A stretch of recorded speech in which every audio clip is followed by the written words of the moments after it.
Mike, if I can be original and ask you about your power play, in light of the coaching staff changes you've made, have you determined who will be running your power play, and if there's any discussions yet in terms of tactics, personnel, any kind of changes there? Yes. Yeah, Quinny's going to run the power play. Him and I have had initial discussions. He's in the process of watching our group right now. He's in the process of having discussions with some of our players that participate on the power play. But certainly, we have decided a course of action as far as how it's going to work. And but that we're in the beginning stages of it right now. But we'll work through that throughout the course of the summer, and we usually meet as a coaching staff.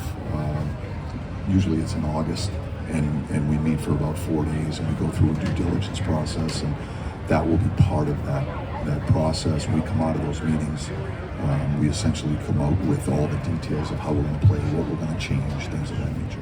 What was the process like for you in those few weeks of parting ways with Todd, but also bringing in a guy like David, who you're obviously very close with? What was the emotions, or just the procedure, I guess, of all of that? Well, there's lots of emotions. Where these decisions are difficult, and there's human beings involved, and so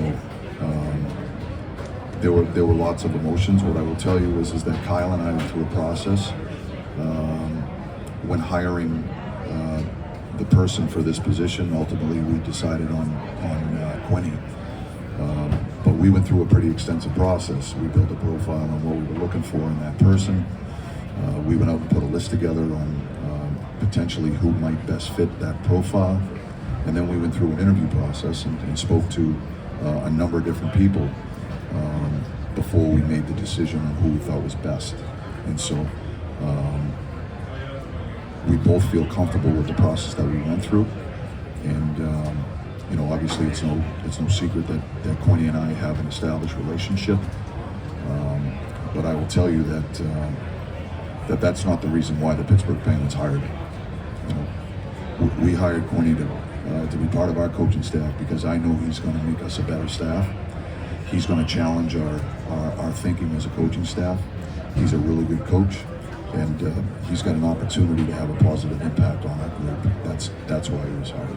Mike, last year, Ned obviously got the bulk of the starts down the stretch. He's coming back next year. Are we looking at an open competition in training camp for playing time between Tristan and Ned?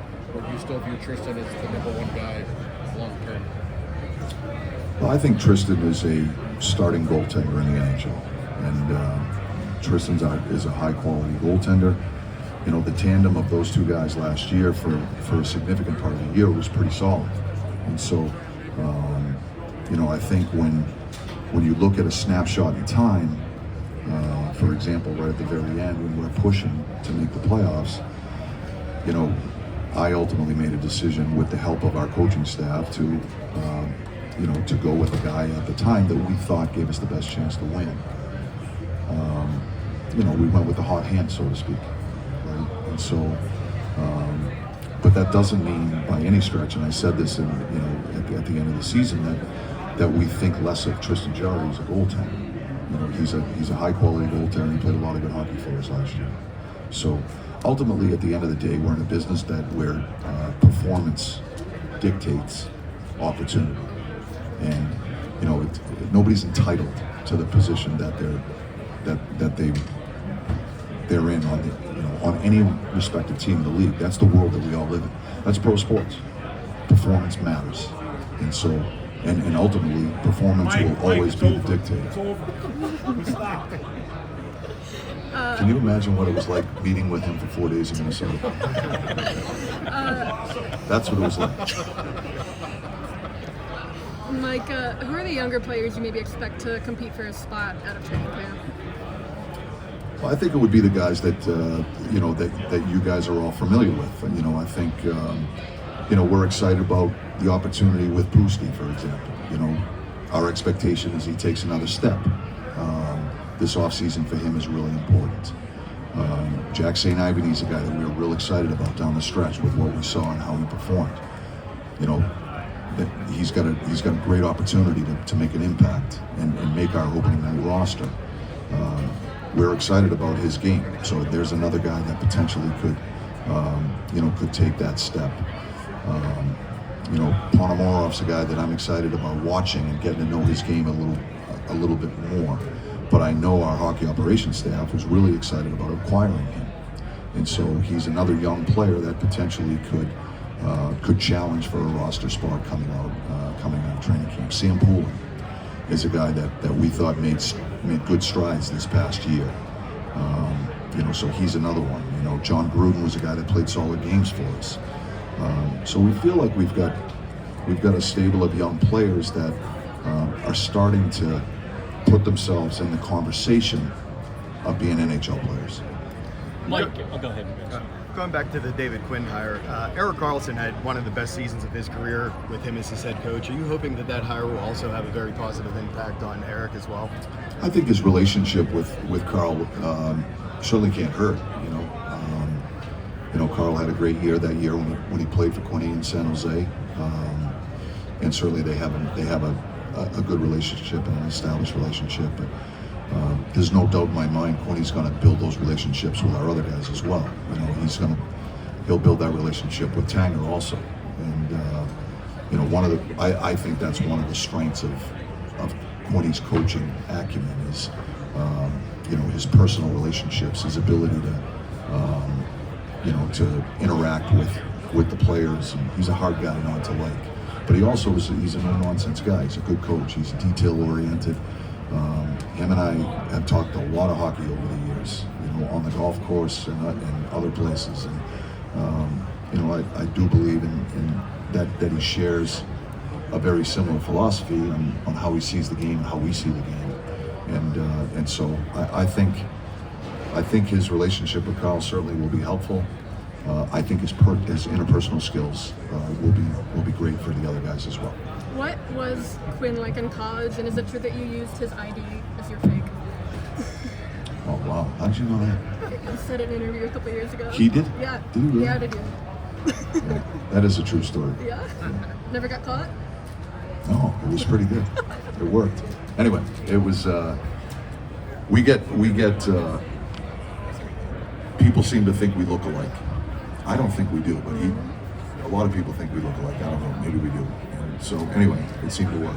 So that is a true story. I'll validate that. What was the other part of the question? Just what was he like in college? What was your relationship like? It was a typical peer-to-peer relationship, we were good friends, we competed hard together. He was a real good player. Quinny's story and how he's evolved into the coach he's evolved into is really a credit to him. It's, he was a really good athlete, a really good hockey player. He was a great defending defenseman. He was a first-round draft pick. And then he got diagnosed with Christmas disease, which is a form of hemophilia, and that essentially ended his career. And it was, and so that was a hard experience for David. And I was his friend at the time, and I remember going through it with him. He had such high hopes and was such an elite player in college. And I think he's dedicated a lot of that passion for the sport into the coaching part of what he's doing. And he's coached at every level. He's been in the National Development Program. He was an assistant coach in college. He was a head coach in college. He coached in the American League. He was an assistant coach in Colorado. He's been a head coach now on a couple of benches in the NHL. He has a pretty strong resume as far as what he's put together with body work as a coach. But there's no doubt in my mind that the experience that he went through when we were young players at BU and has shaped his his philosophy and his approach as a coach. It's really a remarkable story.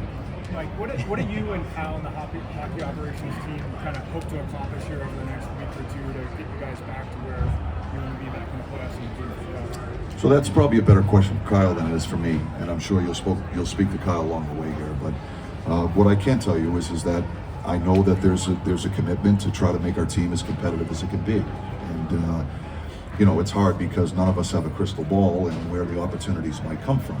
So, I think that's the challenge. But I think that the vision and the direction is crystal clear as far as what we're trying to accomplish and how we're trying to go about it. And I know Kyle will speak to that. But he's going to try to make us a better hockey team. And we've talked a lot over the last little while on what we think our needs are and how we can potentially do that. But I think as far as the opportunity to improve our team, I don't think Kyle or myself or anyone can answer that, because that's the nature of the business of how hockey operates. So other teams are involved, and you don't know sometimes where those opportunities might present themselves. Sort of building on that, right now the team is basically the same as it ended last season. What gives you confidence that if it kind of stays status quo, you could have better results next season? Well, I think if you looked at the body of work for in different aspects of our game, there was a lot to like about our team. Our 5-on-5 play was pretty solid. Now that's not to suggest that we don't have areas for improvement. I think we can do a better job defending leads, for example. But our 5-on-5 game was pretty competitive. Our penalty kill is very competitive. I think if we can do a better job solving our challenges in the power play, and our power play has the ability to have a little bit more of an impact, I think potentially this team could be in a different position. So that's not to say, for 1 minute that we're satisfied with the status quo. And I just think the nature of, the business of hockey is, it's not as simple as saying, oh, we're going to go out and, we can't go down to Walmart and buy a player and put him on the ice. Like, we don't know where some of the opportunities will present themselves. But I know that there's a commitment to try to make this team as competitive as it can be. And we believe that Sid is still playing at such an elite level. Chris Letang is still playing at elite level. Carl, Gino, like these guys are competitive guys, and they're good players. And we feel like we're in a position where we're trying to surround that core group with what we can to try to be as competitive as we can be and challenge.